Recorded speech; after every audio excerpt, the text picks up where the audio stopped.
안녕. 우리 친구들, 지금 얼마나 많이 찍고 있는지 몰라요. 엄청 많이 찍었습니다. 지겹도록 찍었습니다. 그 앞에 부분도 지금 달달달달 다 외우고 있습니다. 만나서 반가워요. 오랜만이고, 한 달 반 정도 지났는데, 여러분을 만나지 못했던 그 궁금증과 답답함을 이렇게 온라인 예배를 통해서 이제 여러분들에게 찾아갑니다. 요즘 많이 힘들고 어렵죠? 어른들도 힘듭니다. 우리 친구들도 힘들지만 어른들도 힘들고 전 국민이 다 힘들고 어려운 이 시기에 여러분, 정말 중요한 거는 여러분들이 해야 될 거를 놓치지 맙시다. 여러분들이 해야 될 일들, 물론 당연히 공부만 열심히 하라는 것이 아니라 여러분들의 꿈을 향해서 이 시기를 잘 이용할 수 있는 우리 친구들이 되었으면 좋겠어요. 자가격리라는 얘기를 좀 많이 들어봤을 거예요. 자가격리 또 자발적 격리. 목사님은 지난 이제 한 달 반 전에 성지순례를 갔다 오면서 자가격리는 아니고 자발적 격리를 했습니다. 2주 동안 자발적 격리를 했는데 굉장히 답답하고, 그래서 제가 한번 좀 찾아봤어요. 우리나라가 근데 의외로 자가격리의 역사가 굉장히 깊습니다. 고조선까지 내려가고 있는데요. 고조선에 보면 호랑이와 곰이 사람 되려고 자발적 격리를 택해서 불 속에서 마늘과 쑥만 먹고 100일을 버틴 우리 자가격리의 민족입니다. 근데 이제 제가 어느 날은 이제 식탁 위에 올려져 있는 풀떼기를 보고, 요즘 이제 봄나물들이 많잖아요. 그래갖고 봄나물 때문에도 밥 한 공기씩 이제 뚝딱 하고는 하는데, 생각해봤어요. 내가 풀만 먹고 한 3일 살 수 있을까라고 했더니 도저히 안 될 것 같아요. 뛰쳐나갔다. 그래서 저도 생각해보니까 이제 우리는 역시 육식의 민족이 아닐까, 그런 생각을 좀 했습니다.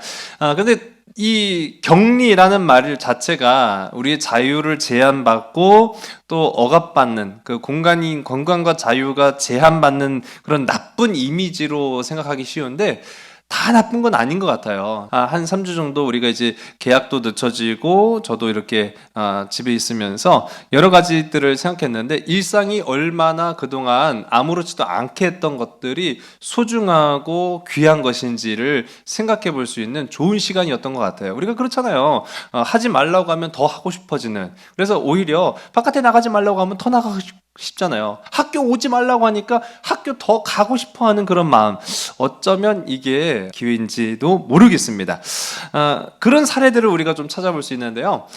고 신영복 교수님의 감옥으로부터의 사색이라는 책이 있어요. 제가 전에도 여러분들한테 소개해드렸던 그런 책인데, 이분이 젊은 시절에 정의를 부르짖다가 암울한 시기에 감옥을 갑니다. 물론 우리는 감옥을 경험해보지 않았죠. 앞으로도 경험을 안 했으면 좋겠습니다. 그런데 이분이 그 감옥이라는 제한된 공간, 격리된 시설 안에 있으면서 그것이 다 나쁜 것은 아니었다라는 거죠. 그러면서 그곳에서 그동안 알지 못했던 풀이라든지 꽃에 관한 그런 깊이 있는 관찰, 그것을 통해서 삶을 다시 한번 돌이켜 볼 수 있는 그런 시간들을 갖는, 그래서 어쩌면 그 제한받은 시간이 그 사람의 일생에서는 귀한 보물로 변화되는 그런 일들을 우리가 보게 됩니다.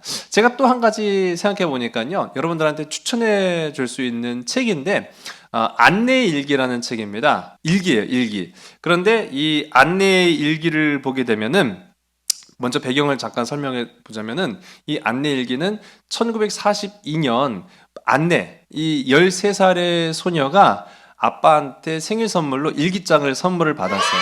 근데 그때가 이제 2차 세계대전이 발발할 때였습니다. 이 안내는 독일에서 살았어요. 근데 독일에서 사는 유대인이었습니다.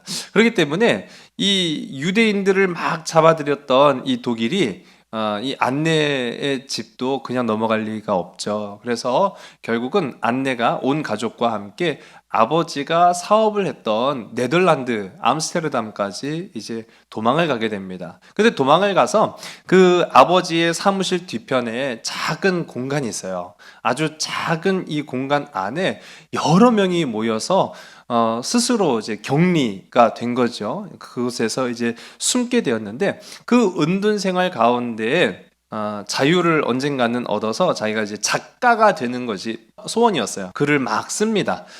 그런데 이제 그 글들을 보게 되면은 친구가 없어서 외로웠던 거, 학교에 가고 싶었던 거, 그런 부분들을 쓰는 거예요. 그래서 이 일기장에 그 별명을 붙여줘요. 일기장을 키티라고 부르면서 마치 자기 친구에게 이야기하듯이 일기를 씁니다. 근데 이 안내 일기를 보게 되면은 사춘기 친구들의 그런 모습들이 예나 지금이나 크게 다를 바 없구나라는 생각을 갖게 돼요. 근데 이제 안내가 뭐 자전거가 타고 싶다, 뭐 그렇게 하는 거예요. 물론 그 협소한 공간, 제한된 그 자리에서는 자전거를 탈 수가 없었겠죠. 근데 요즘 보면은 이제 봄놀이 때문에 자전거 타고 다니시는 분들도 많이 있더라고요. 근데 자전거 타는 것쯤이면 뭐 아무것도 아니잖아요. 우리는 맘만 먹으면 어디든지 가서 자전거 탈 수 있잖아요. 그런데 안니한테는 그게 불가능한 일이었죠. 또 휘파람 불고 싶다, 뭐 노래를 하고 싶다. 근데 뭐 노래하는 게 뭐 어려워요. 우리는 뭐 요즘 코인 노래방 같은 데 가면 되고, 뭐 노래 부르면 되고 그렇게 되는데, 안내는 소리를 낼 수도 없는, 그래서 그러한 자유들이 억압받는 생활을 무려, 우리는 2주도 답답하다라고 하는데 안내는 그런 생활을 2년간 합니다. 굉장히 어려웠겠죠. 결국 이 안내가 2년 동안 은둔해 있던 어느 날, 어떤 사람이 이 안내의 가족이 숨겨져 있는 그 비밀 장소를 신고를 해요. 결국은 붙잡혀서 우리가 잘 아는 폴란드의 아우슈비츠 수용소로 끌려갑니다. 그곳에서 엄마와 언니는 죽었어요. 그리고 안내의 몸이 굉장히 좋지 않았습니다. 그리고 나서 1945년 베르겐벨렌이라는 수용소로 옮겨서 그곳에서 안내는 장티푸스라는 병에 걸려 16살의 나이에 죽고 맙니다. 나중에 가족 중 유일한 생존자였던 이 아버지가 안내 일기를 발견을 해요. 그래서 그 안내 일기를 지금 우리가 아는 그 안내 일기라는 책으로 발간을 해서 많은 사람들이 보게 됩니다. 근데 이 책을 보게 되면은 안내가 사춘기 소녀와 같은 그런 모습들이 나타난다고 아까 얘기했잖아요. 보면은 우리가 사춘기라고 하면 그냥 아무 이유 없이 다 즐겁고 다 좋고 그럴 때가 있죠. 근데 또 한편으로는 아무 이유와 까닭 없이 그냥 우울하기도 하고 처지기도 하고 또 그런 모습들이 있잖아요.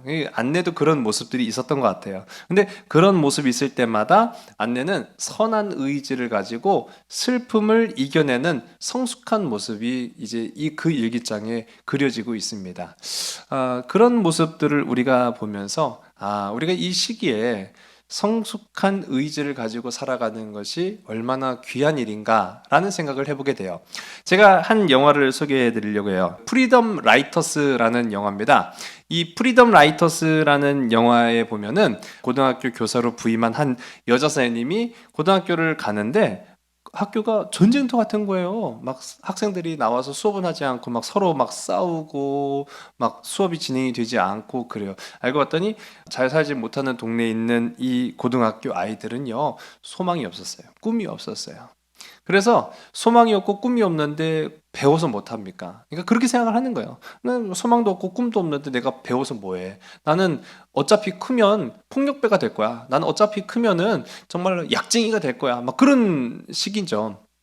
그런 아이들에게 다가가는 이 선생님이 아이들한테 노트를 한 권씩 줘요. 너희들 뭐라도 한번 써봐라. 그것이 노래가 되었든 시가 되었든 심지어는 못된 말을 생각할지라도 그런 것까지도 다 한번 써봐라.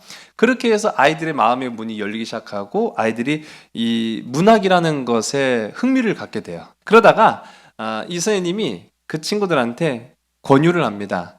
너희들 안내일기라는 책을 아니?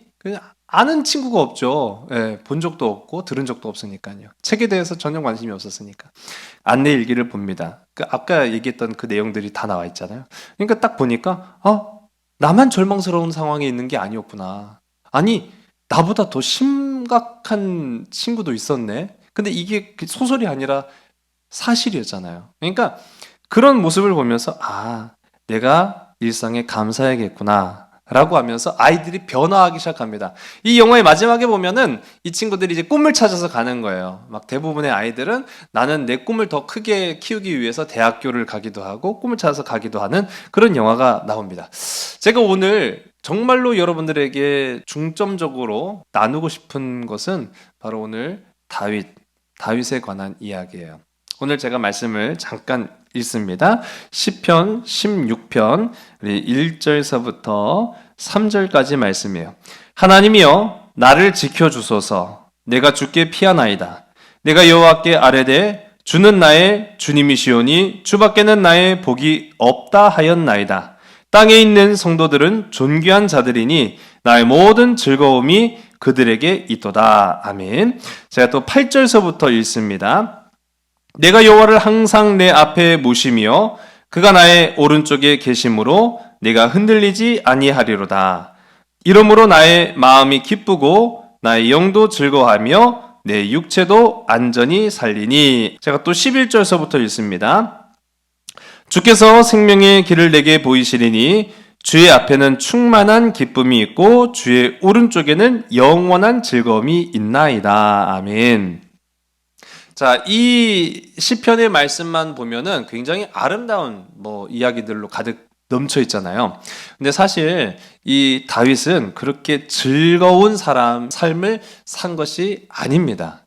우리가 교회 학교에서부터 많이 들어왔던 것처럼 다윗은 왕이었어요. 그러나 처음부터 왕은 아니었어요. 그 다윗의 일생을 보면은 참 될 것 같은데 참 안 됐던 그런 사람들.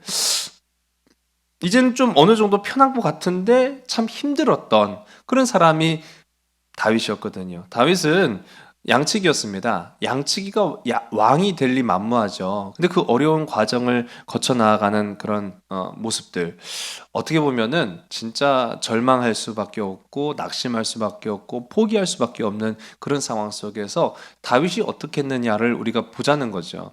성지순례를 다녀오면서 다윗이 은둔했던, 숨어 있었던 장소를 가봤어요. 예루살렘에서 멀지도 않은 곳이었습니다. 그런데 정말로 보이지 않는 거예요.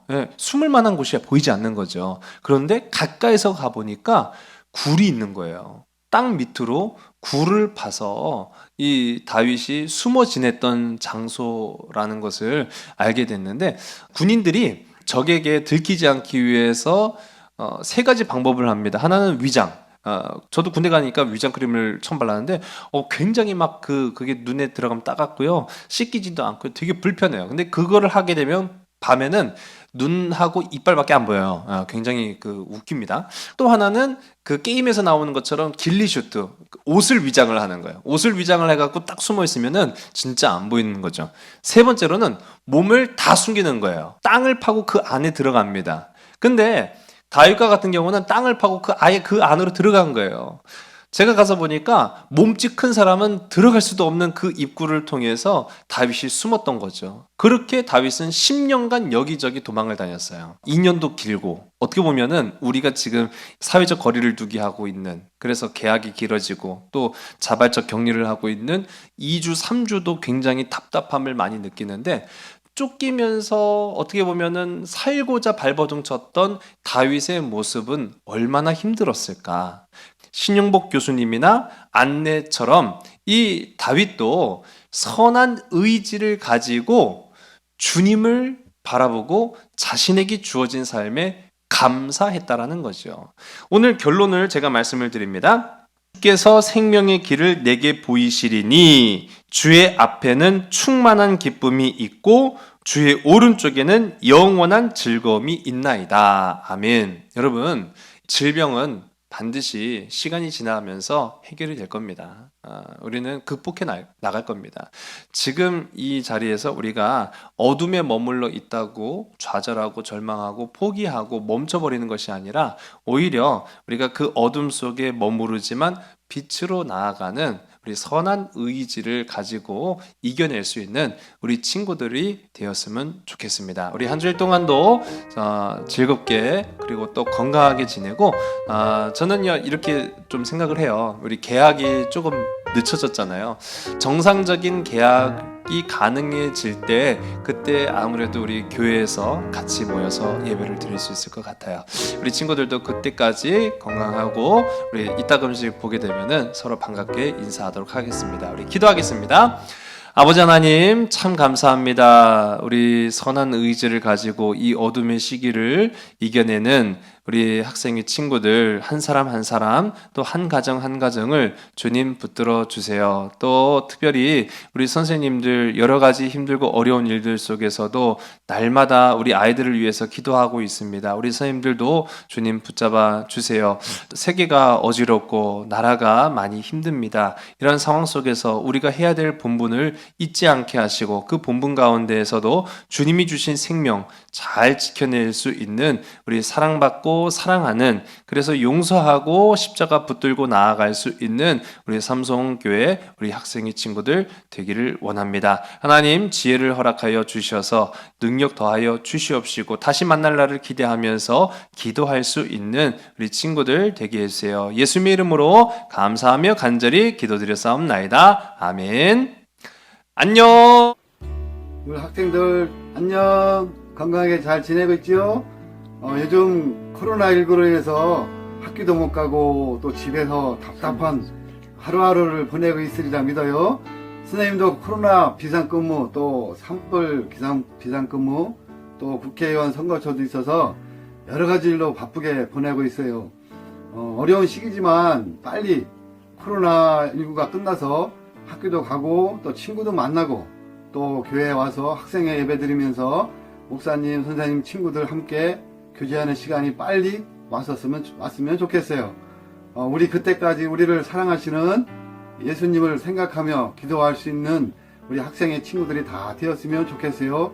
아무튼 이렇게 영상으로나마 친구들을 만날 수 있어서 좋았고 하나님에 대한 믿음 잘 간직했다가 건강하게 잘 지내고 다음에 즐거운 친구들 안녕. 코로나19 친구들 외출도 못하고 어떻게 지내? 권사님은 오늘 고사리 꺾었어. 고사리 꺾고 조개, 바지락. 그래서 일을 만들어서 하고 있어. 답답하고 따분하고 그럴 텐데 우리 친구들도 일을 만들어서 지냈으면 좋겠어요. 그러니까 우리 친구들도 어렵고 따분하겠지만 재밌게 일을 만들어서 지냈으면 좋겠어요. 친구들 예배는 못 드리지만 우리 만날 때까지 잘 지내자. 안녕.